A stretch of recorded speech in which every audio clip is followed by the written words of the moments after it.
कार्तिक महात्म्य दूसरा अध्याय। भगवान श्री कृष्ण ने कहा, हे देवी, गुणवती अपने पिता व पति को राक्षस के द्वारा मारे जाने का समाचार सुनकर बड़ा विलाप करने लगी। हाय नाथ, हाय पिताजी, मुझको त्याग कर आप कहाँ चले गए? मैं अकेली कन्या हूँ, आपके बिना अब मैं क्या करूँ? अब मेरे भोजन और वस्त्र आदि की व्यवस्था कौन करेगा? घर में स्नेह पूर्वक मेरा पालन पोषण कौन करेगा? मैं कुछ नहीं कर सकती। मुझ विधवा की रक्षा कौन करेगा? मैं कहाँ जाऊँ, कहाँ रहूँ? मेरा तो अब कहीं ठिकाना नहीं रहा। इस तरह रोती और बिलखती गुणवती पछाड़ खाकर पृथ्वी पर गिर पड़ी और मूर्छित हो गई।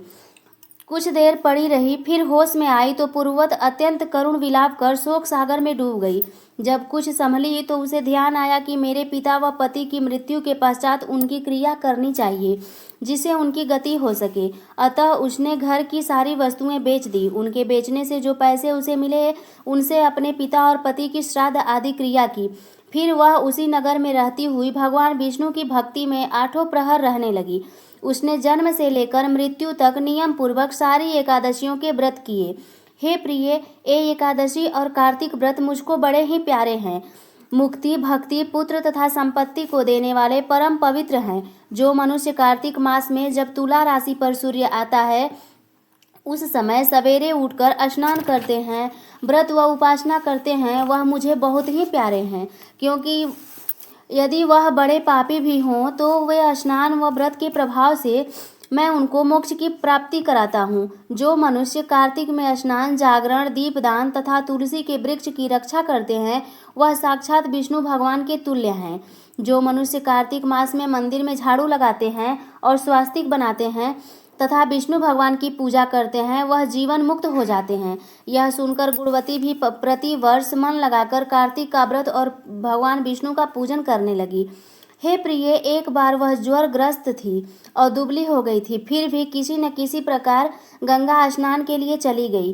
गंगा तक पहुंची भी, किंतु शीत के मारे वह बुरी तरह से काँप रही थी। वह एकदम शिथिल हो गई।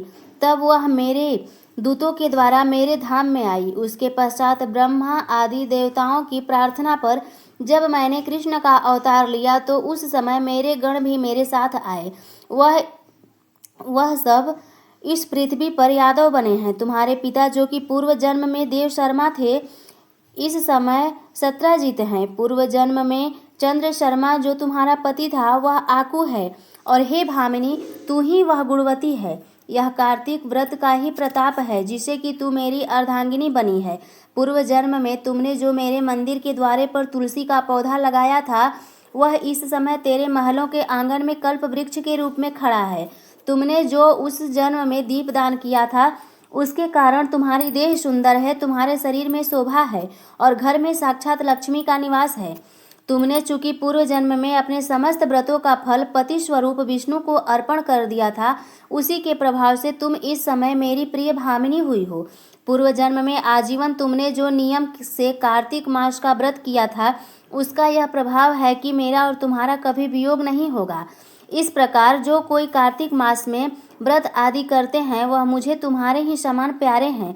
वह लोग जो कि दूसरे जप तप यज्ञ दान आदि करते हैं, कार्तिक मास में किए गए व्रत के सामने उनका फल बहुत थोड़ा होता है, यानी कार्तिक मास के व्रतों का 16वां भाग भी नहीं है।